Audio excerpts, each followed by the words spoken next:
Assalamualaikum warahmatullahi wabarakatuh. Perkenalkan, nama saya Andi Muhammad Alvin Mularangun. Saya dari Makassar, Sulawesi Selatan. Saya kuliah di Universitas Asia Jakarta, yaitu jurusan 4 Teknologi Laboratorium Medis.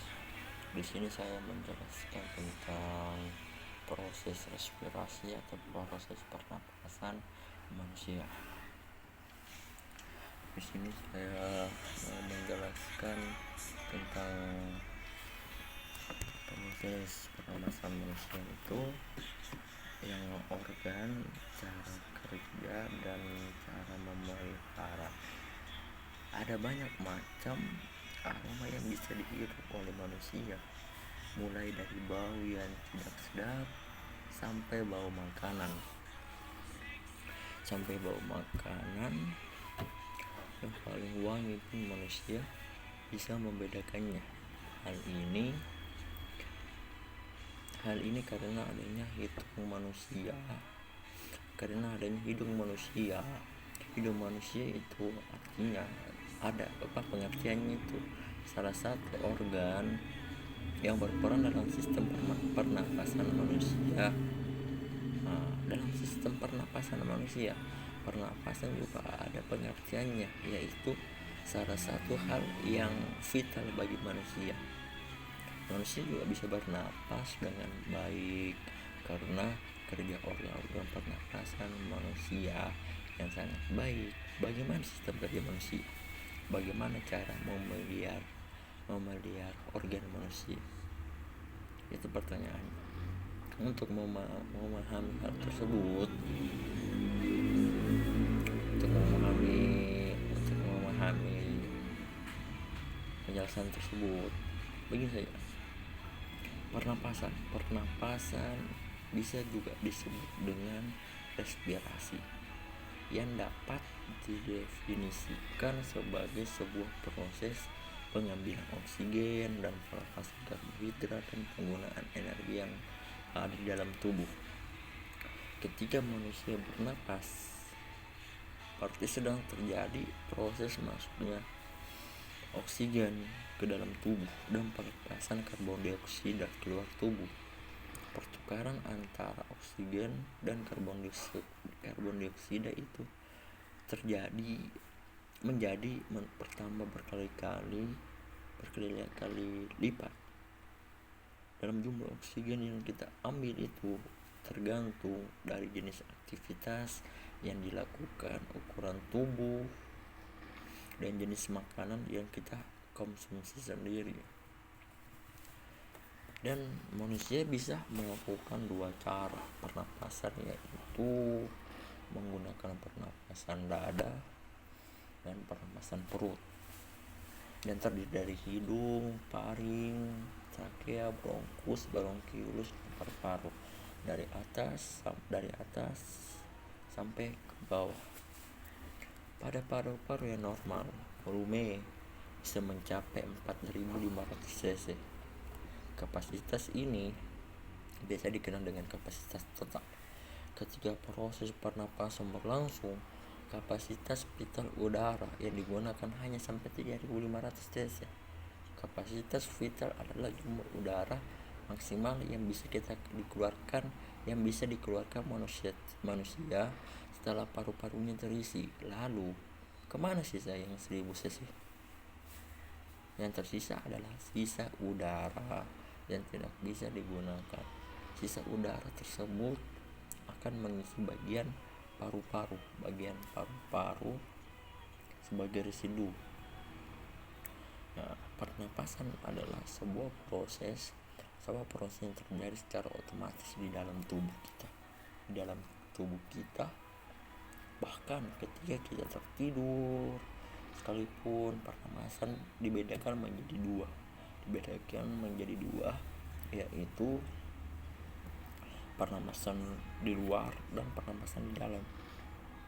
Pernapasan di luar adalah di mana terjadinya pertukaran udara di dalam alveolus, dan di dalam alveolus itulah dengan darah yang berada di dalam kapiler.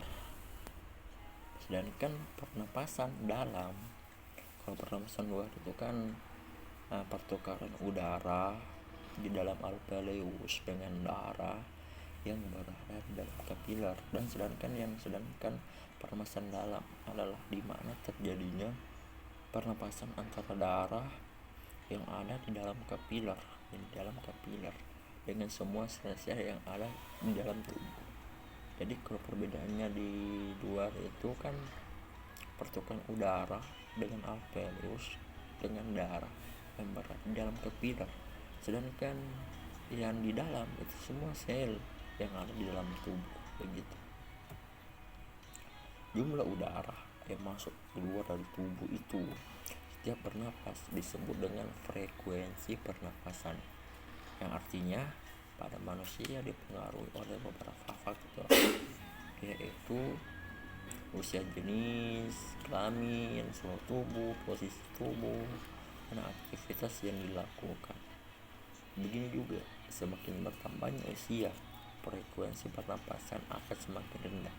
Selain itu, laki-laki memiliki frekuensi pernapasan yang lebih tinggi dibandingkan dengan perempuan, karena kebutuhan oksigen dan produksi karbon dioksida itu di tubuh laki-laki dibandingkan pada tubuh perempuan.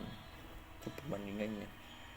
Kalau dalam fungsi sistem pernapasan manusia itu fungsinya itu untuk memasukkan udara yang mengandung oksigen dan mengeluarkannya dalam senyawa karbon dioksida dan uap air. Selain itu, bernapas juga ada sistem pernapasan manusia yang itu memiliki fungsi untuk membuat suara. Kalau misalnya yang dijelaskan fungsi pernapasan manusia. Fungsi pernapasan manusia yang bagi aku yang ketahui kan ada 4. Yang pertama itu menghirup dan menghembuskan udara atau bernapas, bukan menghembuskan napas air, bukan, itu meninggal namanya. Yang kedua itu pertukaran gas antara paru-paru dan aliran darah. Dan yang ketiga itu pertukaran gas antara aliran darah dan jaringan di dalam tubuh. Dan yang ketiga pertukaran gas antara aliran darah dan jaringan di dalam tubuh. Dan yang keempat itu menciptakan suara.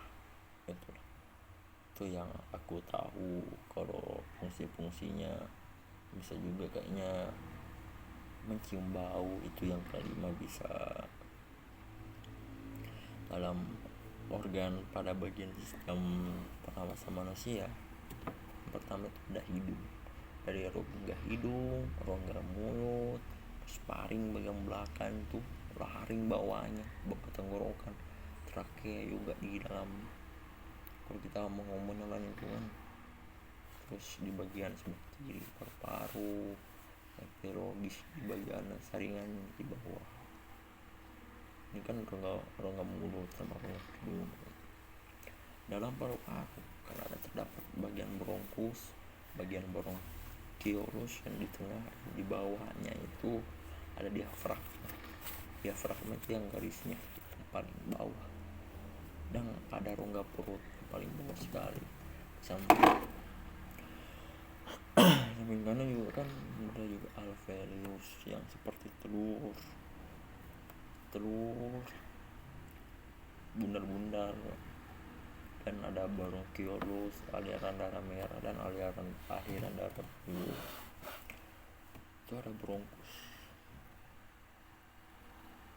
Jadi jenis-jenisnya macam-macam organ dan bagian sistem pernapasan manusia itu diliputi. Yang pertama rongga hidung, yang kedua paring atau tenggorokan, dan yang ketiga itu trakea atau batang tenggorokan, dan keempat itu laring atau pangkal tenggorokan, dan yang kelima itu bronkus atau cabang-cabang tenggorokan, dan yang keenam itu pulmo atau paru-paru. Kalau tidak tahu pulmo, paru-paru. dalam proses pernapasan manusia itu ada pernapasan dada. Pernapasan dada, kalau kita bernapas menggunakan dada, jadi ada otot yang berperan adalah otot-otot di sekitar tulang rusuk. Yang kedua itu pernapasan perut, pernapasan dada atau disebut juga pernapasan diafragma, yang menggunakan diafragma dan otot dinding di rongga perut. Yang terakhir tuh cara memelihara organ pernapasan sebagai hal penting bagi kita sendiri. Sistem pernapasan sering kali terganggu, sering sekali terganggu.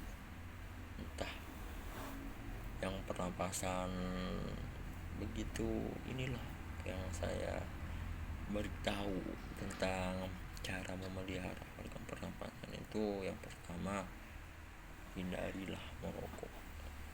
Itu kan kalau merokok kan bahan kimia, ribuan bahan kimia ke dalam paru-paru seperti nikotin, karbon dioksida dan tar. Itu bahan-bahan itu bisa menyebabkan iritasi dan kesulitan bernapas. Ini yang kedua itu rajinlah berolahraga. Menjadi olahraga akan bernapas 15 kali per menit menjadi 40 sampai 60 kali per menit. Itulah pentingnya untuk menjaga olahraga rutin. Dan yang ketiga itu hindari paparan polusi kayak udara lingkungan. Kalau kita saat mengendarai motor ada lingkungan atau polusi udara, itu hindari. Dan keempat itu menghindari infeksi, kayak infeksi paru-paru. Kalau kita saat membersihkan ada asap atau debu yang masuk, itu hindari. Dan selalulah cuci tangan jika ingin mengonsumsi makanan. Jika sebelum makan kita alangkah baiknya cuci tangan supaya tangan kita itu bersih dari apa yang kita pegang. Misalnya kita mau pegang benda terus kita makan, itu janganlah, hindarilah supaya tidak infeksi lah. Untuk coba itulah yang saya sampaikan. Maafkan apabila kalau ada kesalahan kata atau kurang efektif atau kurang lancar dalam pemahaman, saya mohon dimaafkan. Saya dari Andi Muhammad Alfian Larangan, saya tutup. Wallahi taufiq wal hidayat. Assalamualaikum warahmatullahi wabarakatuh.